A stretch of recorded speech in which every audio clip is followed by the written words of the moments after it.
Bilang bagong graduate ng senior high school ng San Vicente National High School sa Buhi, wala pa umanong napipiling course para sa kolehiyo si Karel at George. Ayon sa kanila, dahil sa kakulangan ng experience ay nahirapan silang pumili ng kursong kukunin sa kolehiyo. Kaya naman, nang malaman nilang may lakbay-aral sa Capitol Complex, labis ang kanilang tuwa dahil nabigyan sila ng pagkakataon na mas maunawaan ang college journey after college at ang mga oportunidad na naghihintay sa kanila sa hinaharap. Ako, ano po pwedeng mga possible na career po namin na kunin, like pag-college po. Para po magkaroon po ng kahit konting experience. I think po matututunan ko po na makapili po ng course na gusto ko. And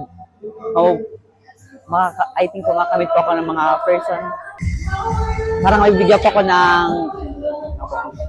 ng idea kung ano yung pipiliin ko pong course ko and Sa naturang aktibidad kung saan mainit silang sinalubong ng provincial government ng Camarines Sur sa pangunguna ni Governor El Rey Villafuerte, layo nito na ipakita sa mga estudyante ang mga pasilidad at proyekto na nakatuon sa pagpapalawak ng kanilang kaalaman. Ayon kay Governor El Rey Villafuerte, mahalagang mapaghandaan ng mga kabataan ang mga trabahong tinatawag na jobs of the future, lalo na ngayong digital age. Ang kagandahan, matagal na itong pinaghahandaan ng probinsya at katunayan, may mga pasilidad na inihahanda para sa mga kabataan sa probinsya. Kamsur ready kung tawagin. Kabilang dyan ang AI Lab, School of the Future at School of Arts na matatagpuan sa Kamsur Uptown. Layo ng mga proyektong ito na mapaangat ang kasanayan ng mga kabataan at mabigyan sila ng mas maraming oportunidad sa hinaharap.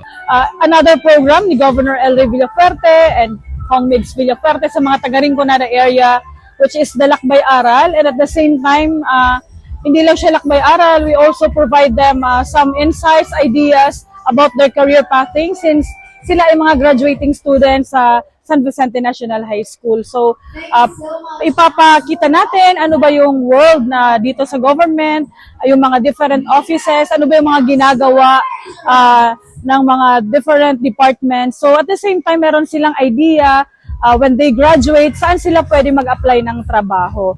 Well, meron tayo School of the Future, may School of the Arts, may AI Lab tayo. So, pwede silang mag-aral doon as a course or elective or kahit sa Friday, Saturday para dagdag kaalaman. Dahil kailangan ngayon AI, kailangan ng graphic design, kailangan ng mga skills sa computer, coding, para makakuha ng trabaho. Samantala, nagpapasalamat ang mga estudyante sa probinsya, lalo na kay Governor El Rey Villafuerte na nabigyan sila ng pagkakataon na makabisita at maintindihan ang mga oportunidad na nag-aantay sa kanila sa hinaharap.